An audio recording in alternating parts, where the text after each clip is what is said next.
بالله السميع العليم من الشيطان الرجيم. بسم الله الرحمن الرحيم. السلام عليكم ورحمة الله تعالى وبركاته. الحمد لله رب العالمين، والصلاة والسلام على أشرف الأنبياء والمرسلين سيدنا محمد وعلى آله وصحبه أجمعين. أشهد أن لا إله إلا الله وحده لا شريك له، وأشهد أن سيدنا محمدا عبده ورسوله. اللهم صل وسلم وبارك على سيدنا محمد وعلى آله وصحبه أجمعين. أشهد أن لا إله إلا الله وحده لا شريك له، وأشهد أن سيدنا محمدا عبده ورسوله. أرسله الله بالهدى ودين الحق ليظهره على الدين كله ولو كره الكافرون. فبلغ الرسالة وأدى الأمانة ونصح الأمة وكشف الله به الأمة، ثم تركنا على المحجة البيضاء ليلها كنهارها سواء لا يزيغ عنها إلا هالك أو ضال. فصل اللهم وسلم وبارك على هذا النبي الأمين وعلى آله وصحبه ومن اهتدى بهديه واستنى بسنته إلى يوم الدين. أشهد صدري ويسر لي أمري سبحانك لا علم لنا إلا ما علمتنا إنك أنت العليم الحكيم. لا حول ولا قوة إلا بالله العلي العظيم. أما بعد، الحمد لله berkursi menimam dari roda kuasa Masjid Al-Rahudiyah dirahmati Allah Subhanahu wa taala, muslimin yang dirahmati yang dikasihi Allah Subhanahu wa taala sekalian. Hari ini Jumat yang dimuliakan oleh Allah Subhanahu wa taala sekalian. Alhamdulillah, kita mengajarkan sedikit bersyukuran kepada Allah Subhanahu wa taala atas nikmatnya daripada Allah agar kita bertemu pada hari yang penuh dengan barakah ini, hari Jumat Sayyidul Ayyam, bergulung segala hari di dalam nilai dan keberkatan keampunan Allah Subhanahu wa taala. Moga kita tergolong di kalangan orang yang menerima keberkatan, menerima keampunan, menerima kelebihan-kelebihan fadilah-fadilah yang diberikan oleh Allah Subhanahu wa taala. Amin ya rabbal alamin. Saya mewakili anak Palestin. Saya Ustaz Muhammad Ikram dan Wasan, tinggal di Kajang, berasal dari Pulau Pinang, mengajar di Bali, Lombok, dan sebagai penceramah anak Palestin untuk bincangkan tentang isu-isu Palestin. Jadi hari ini lebih kurang dalam setengah jam 20 minit, setengah jam 20 minit, setengah jam 20 minit. InsyaAllah sama-sama kita tengok beberapa hadis Rasulullah SAW berkaitan dengan kepentingan Baitul Maqdis dan kepentingan Palestin itu sendiri.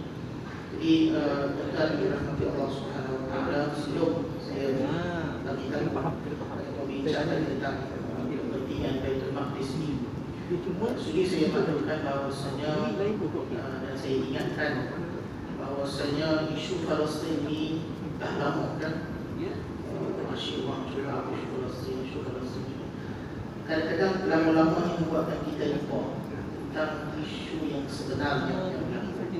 Ada dah mula orang untuk ubah jadi isu ini adalah isu kemanusiaan. Jadi seolah-olah dia bagi dijajahkan, jadi dia tak ada makanan, tak ada pakaian, tak ada apa semua. Betul lah, itu semua adalah perkara yang betul. Namun isu yang lebih besar yang dibawa oleh merata dunia hari ini bila bincangkan isu Palestin, dia bukan isu kebajikan, bukan isu nak makan, nak minum dan sebagainya. Itu sebahagian yang besar lah. Yang lebih besar daripada itu adalah isu ini adalah isu tanah air umat Islam, isu al-muqaddasan ataupun tanah suci umat Islam. Sama nilainya seperti mana tanah suci Mekah, tanah suci Madinah, Al-Munawwarah. Begitu jugalah sepatutnya tanah suci Baitul Maqdis ini salah satu daripada tanah suci umat Islam. Malaysia tak termasuk juga. Bukan kita saja-saja orang kata kita yang tentukan di tanah suci tak suci, tak. Tapi Allah Subhanahu Wa Taala yang tentukan perkara ini. Jadi dengan itu saya nak tekankan daripada awal, kita bawa isu ini adalah sebagai isu umat Islam yang tidak boleh diselesaikan melainkan sama-sama kita membantu.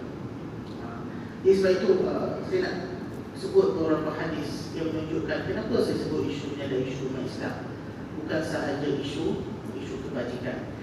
Yang pertamanya adalah hadis daripada Sayyidina Al-Bara' bin Azib radhiyallahu anhu. Dia berkata, "Shallaina ma'a Rasulillah sallallahu alaihi wasallam nahwa Baitul Maqdis 16 atau 17 syahran." Kami bersolat waktu solat fardu, solat Jumaat bersama dengan Rasulullah sallallahu alaihi wasallam menghadap ke Baitul Maqdis selama 16 ataupun 17 bulan ketika mana di Madinah sebelum berubah kiblat. Jadi yang pertama adalah dia merupakan kiblat utama, kiblat pertama umat Islam.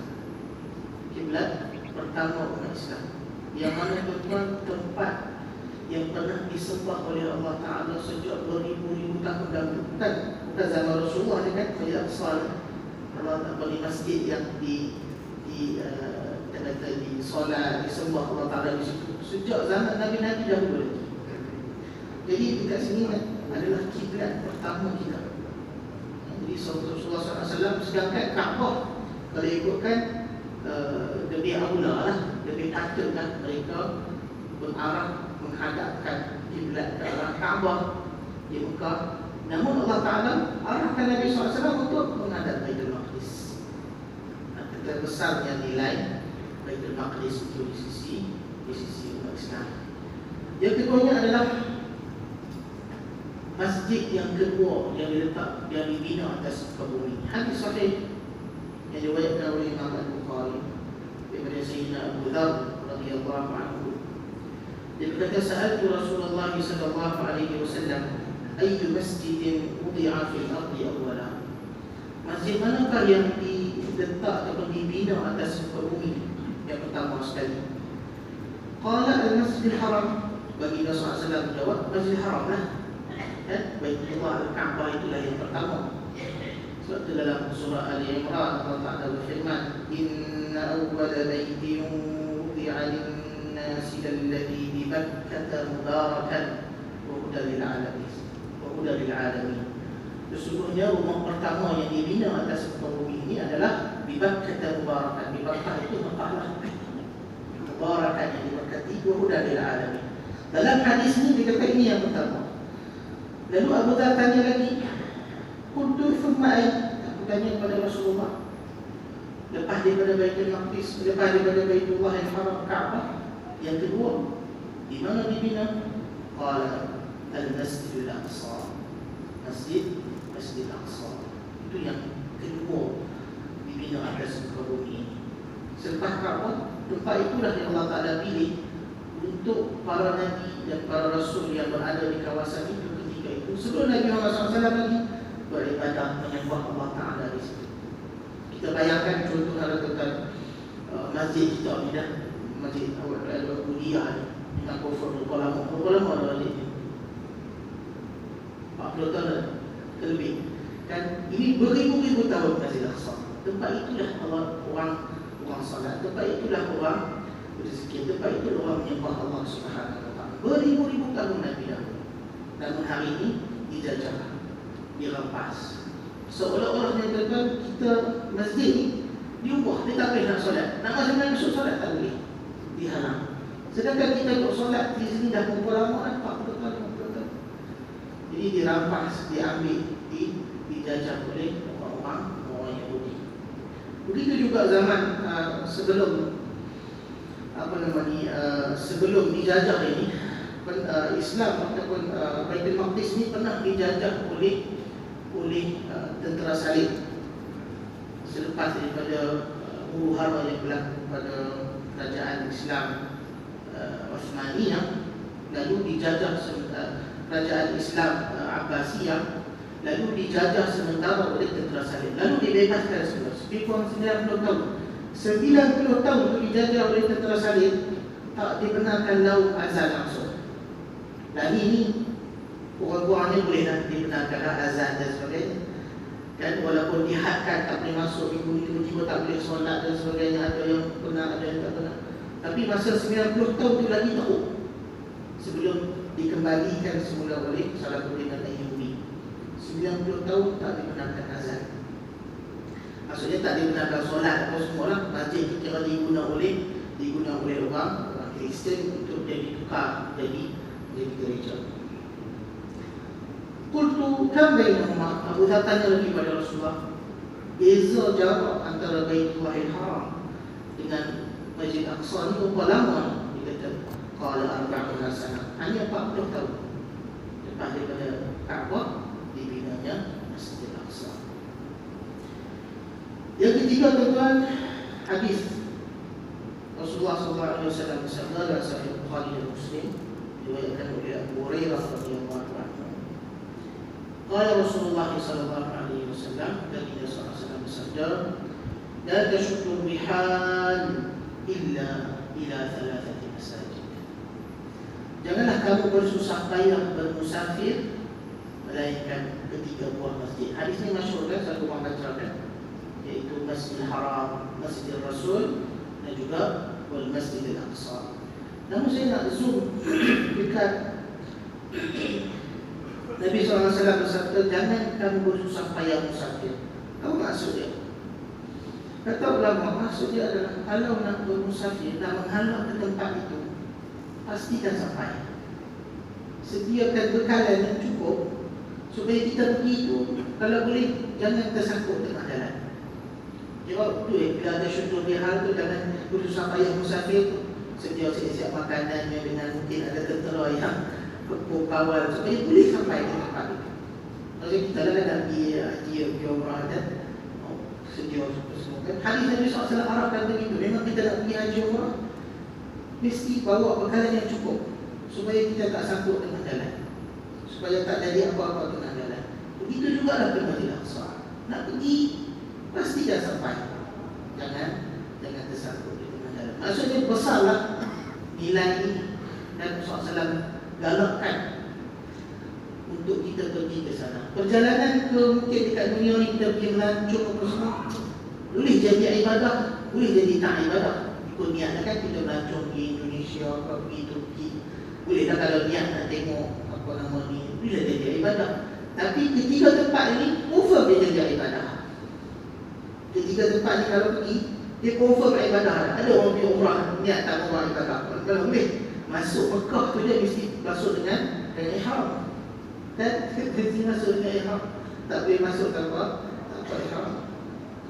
Jadi tiga tempat ni kalau pergi melancong pun tak kira lah niat apa pun kita nak pergi, dia memang akan jadi otomatik akan jadi ibadah. Sebab kita pergi niat tu sendiri tu nak pergi ke tempat yang Allah Ta'ala suruh dan Nabi SAW anjurkan untuk kita pergi.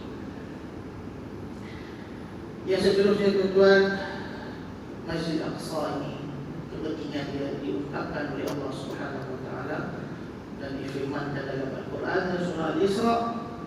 Yang sejak sahabat tahu kita kalau sambut Isra Mi'raj mesti baca surah ini, mesti baca ayat ini, iaitu firman Allah dalam ayat pertama, Subhanalladzi asra bi'abdihi laylan minal masjidil haram ila al-masjidil aqsa من المسجد الحرام إلى المسجد الأقصى الذي باركنا حوله لنريه من آياتنا إنه هو السميع البصير. Maha suci Allah Subhanahu Wa Taala yang telah memperjalan malamkan hamba-Nya, Nabi Rasulullah SAW, daripada Masjidil Haram ila Masjidil Aqsa. Allah Taala sebut ayat kita tuan, peristiwa Isra Mi'raj ini tak ada siapa boleh pertikaikan. Kalau dalam hadis, ada dalam Quran, bila ada kata-kata ada riwayat lain apa semua macam mustahil Rasulullah pergi ke Baitul Maqdis dalam satu malam ni. Maksudnya hadis yang kadang-kadang mungkin ada orang boleh pertikai lah. Tapi Allah Ta'ala sebut dalam Quran, tak ada siapa boleh pertikai.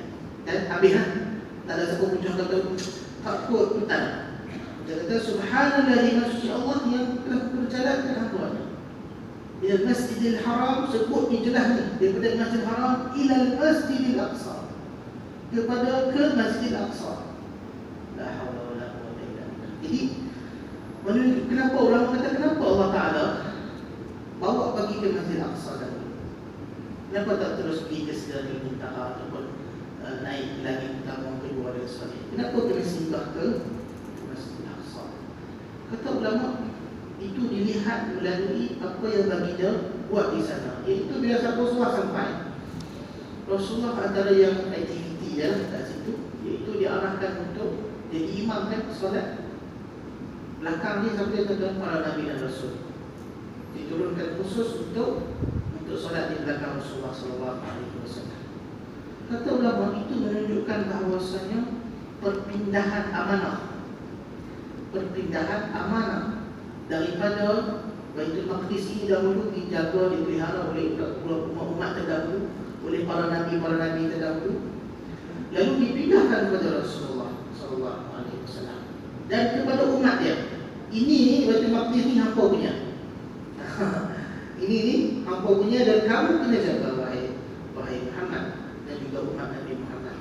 Jadi dia bukannya itu orang Palestin punya, dia boleh jaga. Itu tidak. Ini adalah hak milik umat Islam. Rasul kita diberi amanah oleh Allah Subhanahu Wa Taala untuk jaga Baitul Maqdis. Sebab tu kalau tengok dalam sirah Rasulullah SAW, kita tengok beberapa siri dalam sirah Nabi itu dah hantar tentera, dan bahkan baginda sendiri pernah pergi dah ke Syam tu, nak pergi lawan dengan tentera Rom untuk masuk dalam Baitul Maqdis. Yang pertama sekali adalah pada perang Mu'tah. Perang Mu'tah ni pada tahun ke-8, ke-7, ke-8 Hijrah itu. Dan perang Mu'tah yang berlaku, apa kita dengar dalam sirah akhirnya, Khalid bin Al-Walid, pimpin tentera yang dia buat adjustment kepada tentera kan, yang belakang pergi ke depan, Al-Muakhirah pergi ke Al-Muqaddimah, yang duduk depan, tentera depan pergi kanan, dia pergi ke Maimanah, yang kanan pergi ke kiri. Jadi tukar. Jadi Waruh tengok, masa tu kita bayangkan 7,000 orang Islam lawan dengan 200,000 tentera. Sebab tu dah ramai 3 orang paling yang ditantik oleh Rasulullah. Yang terakhir adalah Ja'far bin Abi Talib, sepupu Rasulullah, syahid. Akhirnya dia berbincang sama dia pelantik Khalid bin Al-Walid. Jadi Khalid bin Al-Walid buat adjustment tu. Jadi orang Waruh tengok, mereka ni ada bantuan tentera baru. Yalah, kawan ni tak nampak kawan ni kan, dia tukar kanan ke kiri, depan ke belakang, setiap hari tukar. Jadi nampak macam ada bantuan tentera yang baru datang. Jadi dia pun takut, Waruh patah balik. Dan begitu juga Rasulullah SAW, para sahabat patah balik. Yang kedua adalah perang Tabuk. Perang Tabuk pada tahun ke-10, tahun ke-10 Hijrah. Ini baginda pergi sendiri. Sebabkan baginda dengan ura-ura Waruh nak serang ke Madinah. Baginda tak tunggu. Kita tunggu macam mana ni. Tak. Dia nak serang, jom. Dibawa para sahabat pergi ke perang Tabuk. Peristiwa ini dilibatkan dalam surah At-Taubah dan digelarkan Jaisyul Usrah, tentera yang susah. Sebab jalan lebih kurang 800 km daripada Madinah nak ke Tabuk pun 800 km. Ramai orang munafik yang tak nak pergi apa semua. Apabila dalam surah At-Taubah, la yasta'dhinuka alladziina yu'minuna billahi wal yawmil akhir. Orang yang beriman kepada Allah dan Rasul takkan minta izin untuk tidak pergi perang. Ini kira yang last kan, sebab terakhir kan perang Tabuk ni bagi kepada Rasulullah. Begitu juga dah akhirnya pergi ke sana, orang belum tak jadi. Dia buat biasa hajat mereka itu. Jadi duduk sana lebih kurang 18 hari, 19 hari, Rasulullah SAW kembali. Akhir sekali adalah Rasulullah hantar sekali lagi tentera yang dipimpin oleh Usamah bin Zaid. Ketika itu umur 18 tahun. Tapi Rasulullah SAW nanti jadi panglima dan dah keluar Madinah hendak pergi lagi. Khabar baginda SAW meninggal dunia. Rasulullah SAW wafat. Jadi tentera itu tertangguh lah. Mereka macam patah balik lah. Abu Bakar jadi khalifah. Jadi bila Abu Bakar jadi khalifah ni, tuan-tuan kan bergolak. Ada orang yang murtad, ada lahir Nabi baru, dan juga yang ketiga ada orang yang tak mau bayar zakat. Jadi berlaku pergolakan dalam tanah Arab. Sayyidina Umar pun kata dekat Abu Bakar, wahai Abu Bakar, tangguhlah sekejap tentera ni sebab kita nak settle isu dalaman ni dalam tanah Arab ni. Abu Bakar kata, lah, aku tak akan sama sekali tangguhkan tentera yang telah diarahkan oleh Rasul. Jadi dia pun pergi juga ke bahagian Tabuk sekali lagi. Jadi dah beberapa kali Rasulullah SAW pergi untuk nak bebaskan Baitul Maqdis, nak tawan Syam ni, di kawasan dia lah. Syam ni termasuk dalam Palestin, Syria, Iraq yang ada sekarang, Jordan, semua itu dalam tanah Syam. Jadi dengan itu kita dapat lihat Rasulullah SAW memang dah ambil tanggungjawab itu, kan? Lalu zaman Sayyidina Umar, bukalah kota Syam, terbukalah kota Syam. Peristiwa buka kota Syam ni, tuan-tuan, Masya Allah, sangatlah kita kata tinggilah nilai dia. Sebab bila sahabat-sahabat dah berjaya buka kota Syam yang dipimpin oleh Abu Ubaidah Al-Jarrah, dalam itu juga adalah Khalid bin Walid. Jadi dia pun sampai dah buka Syam ni, sampailah ke hujung tu nak masuk Baitul Maqdis lah. Baitul Maqdis kan dekat tepi laut Mediterranean tu. Jadi bila sampai di Baitul Maqdis ni, dia kota Baitul Maqdis dikepung oleh kubu lah, kan. Jadi padri itu kata, aku bermimpi aku serahkan kunci Baitul Maqdis ni. Dia pun tak berperang, tapi dia kata aku nak serah kunci Baitul Maqdis ni, kota Baitul Maqdis ni, kepada seorang yang aku lihat di dalam mimpi. Dia mimpi rupa seorang yang aku bagi kunci dia. Dan aku tak nampak itu dalam kalangan tentera yang ada lah. Abu Ubaidah ni, tuan-tuan, Abu Ubaidah ni sebenarnya Amirul Ummah, orang yang paling amanah dalam umat Islam. Abu Ubaidah Rasulullah, pemegang amanah umat Islam, Abu Ubaidah Amirul Ummah. Tapi bukan dia, aku tak nak faham dalam mimpi dia, orang lain. Jadi dia pun hantar surat ke Sayyidina Umar untuk datanglah. Dia tak ada orang lain, kita Sayyidina Umar dah kot, dia khalifah. Jadi dia pun keluar daripada Madinah. Dan Sayyidina Umar sebelum tu tak pernah keluar daripada Madinah selepas Nabi SAW tinggal. Sebabkan dia sayang di Madinah yang Rasul, kan? Madinah, tempat itulah dia bersama Rasul. Jadi dia tak pernah keluar, tak pernah tinggal Madinah. Inilah first time dia keluar daripada Madinah, pergi ke Baitul Maqdis. Dan dia pergi itu dengan khadam dia seorang. Dia dengan khadam dia seorang naik seekor tunggangan.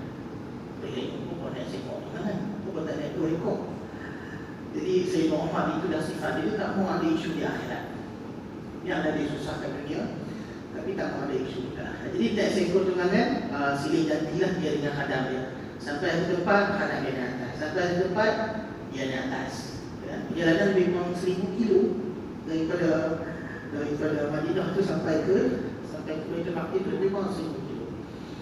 Jadi ada satu tempat, dia pun tukar macam mana, dia tukar waktu untuk tukar tu ada yang katakan berdasarkan kepada bilangan bacaan Quran. Ada baca lebih kurang dalam satu ayat, awal di atas. Baca satu ayat, awal di belakang. Sebab seekor sejauh tunggangan tu, bentar tu, sampai di satu tempat. Tempat ini tempat yang berlumpur. Mungkin lepas banci dah kot, kan, macam bulangan dan sebagainya, kan. Sini pun masih bulangan lagi, kan. Macam budak yang tengok dengan bulangan tu, banjir, tempat yang berlumpur. Jadi khadam ni katalah kepada Sayyidina Umar, wahai Umar, ini kegilaan Sayyidina Umar berjalan kaki dia di atas. Dia pun offer lah kepada Umar, dia kata, wahai Umar, engkau dah naik atas, lagi nak pergi urusan negara, nak terima kunci Baitul Maqdis. Umar kata tak. Al-Adlu, dan Umar kan terkenal dengan Al-Faruq, yang memisahkan antara hak dan batil, seorang yang sangat adil. Dia kata, aku tak akan terima. Ya, ini keadilan. Maksudnya bukan ada drone ke, ada menteri, escort ke, ambil gambar, subhanallah. Dia dengan Allah Subhanahu Wa Taala. Siapa yang lihat dia Allah Subhanahu Wa Taala. Itulah seorang khalifah Islam yang kita impikan.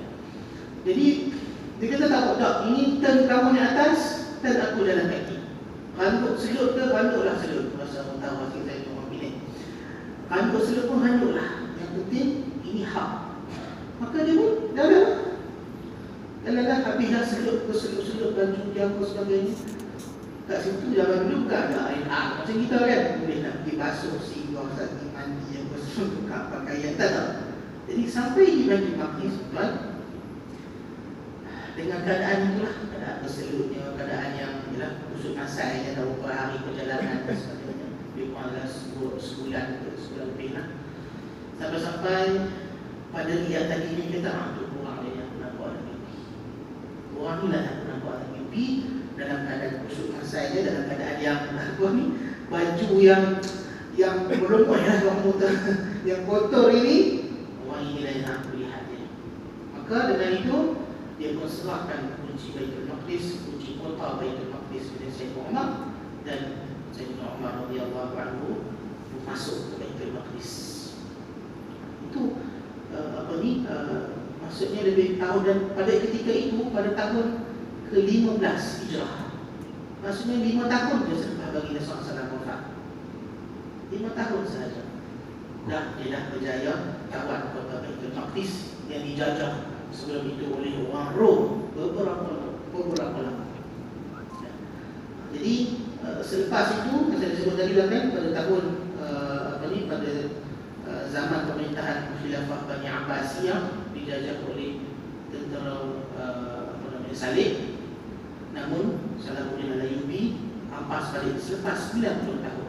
Maksudnya jajah lebih kurang 90 tahunnya, maka dia ambil balik. Tuan-tuan, Palestin dijajah untuk yang contemporary ni bila 1948 untuk isytihad negara Islam. Maksudnya lebih kurang baru 70 tahun saja. Tak lama mana pun kan dia orang jajah. Walaupun pekatlah jajah tu, cuma taklah lama macam mana yang pernah berlaku zaman Salahuddin Ayyubi itu 90 tahun azad tak pernah dilakukan. Jadi ada peluang tak untuk dikembalikan Baitul Maqdis? Sangatlah ada peluang. Ini kita nampak lah kan 90 tahun itu peluang pas take over balik Baitul Maqdis. Ini tak mustahil. Dan keyakinan kita pada janji Allah Baitul Maqdis confirm insyaAllah akan kembali ke tangan umat Islam. Cumanya satu hadis yang mungkin terakhir yang saya bacakan, iaitu satu hari Sayyidina Maimunah radhiyallahu anha bertanya kepada Rasulullah SAW, berilah kepada kami fatwa tentang Baitul Maqdis. Baitul Maqdis ni apa yang kami perlu buat? Kata Rasulullah SAW, datangilah ia dan solatlah di dalamnya. Rasulullah SAW pergi dan solat di dalam Baitul Maqdis. Lalu Maimunah bertanya kepada Rasulullah, kata bagaimana untuk kami pergi dan solat di dalamnya? Sedangkan Rom ada di dalamnya, Rom pemerintah kami tak bagi. Jadi macam mana nak pergi solat? Macam mana nak pergi ke sana? Kata baginda SAW, jika kamu tidak mampu untuk pergi ke Baitul Maqdis, kirimlah minyak ke sana untuk dinyalakan lampu-lampunya, untuk dihidupkan Baitul Maqdis. Kita ada usaha kirimkan sesuatu untuk hidupkan Baitul Maqdis, untuk perjuangan umat Islam di Baitul Maqdis. Dia pun ni macam kita tuan orang Palestin ni macam frontliner lah untuk umat Islam. Kalau dia pun lari, dia pun boleh lari di ruang pos semua bunyi tiga, cari tempat lain kan, habislah Palestin tu. Tapi mereka adalah frontliner yang jaga dengan darah mereka, dengan jiwa mereka. Bukan takat jaga negara Palestin, tidak, tapi negara jaga negara umat Islam, jaga tanah air, tanah suci umat Islam. Marilah sama-sama tuan-tuan, kita juga menyumbang sesuatu ke Baitul Maqdis. Sama ada menyumbang dengan idea, menyumbang dengan pembetulan isu ini, sebab orang nak ubah jadi isu ni adalah isu kebajikan. Sama lah macam kita bantu orang susah, orang bantu orang Palestin. Sebenarnya tak sama. Sebab bantu orang susah tu ialah bantu dia contoh daripada jadi orang yang ada duit makan dan sebagainya. Bantu orang Palestin untuk kembalikan Baitul Maqdis, salah satu tempat suci umat Islam. Jadi kedua-duanya jangan kita samakan seolah-olah kebajikan di kebajikan. Tidak, ia adalah isu umat Islam yang kita kena support berkala. Orang susah kita bagi, itu taklah apalah. Tak, isu Palestin kita sama-sama dengan seluruh dunia, bukan Malaysia saja. Seluruh dunia kena support bersama untuk kita kembalikan Baitul Maqdis ke tangan umat Islam, insya-Allah. Dan satu hari nanti Allah Taala bagi kita rezeki untuk solat di sana bersama-sama, insya-Allah. Sekali itu tuan Allah pada hari ini di kemudian lagi ya Zuhur dan pada Jumaat. Semoga bertemu lagi insya-Allah di masa dan waktu yang lain. Terima kasih kepada masjid yang masih menerima kunjungan kami pada hari ini. Kami sediakan tabung dan sebagainya di luar. Tuan-tuan yang ingin menyumbang bolehlah menyumbang dan sama-sama kita sampaikan bantuan kita ke saudara-saudara Islam di Palestin insya-Allah. Wallahu a'lam. Apa yang baik datang daripada Allah Subhanahu wa taala, apa yang kurang datang daripada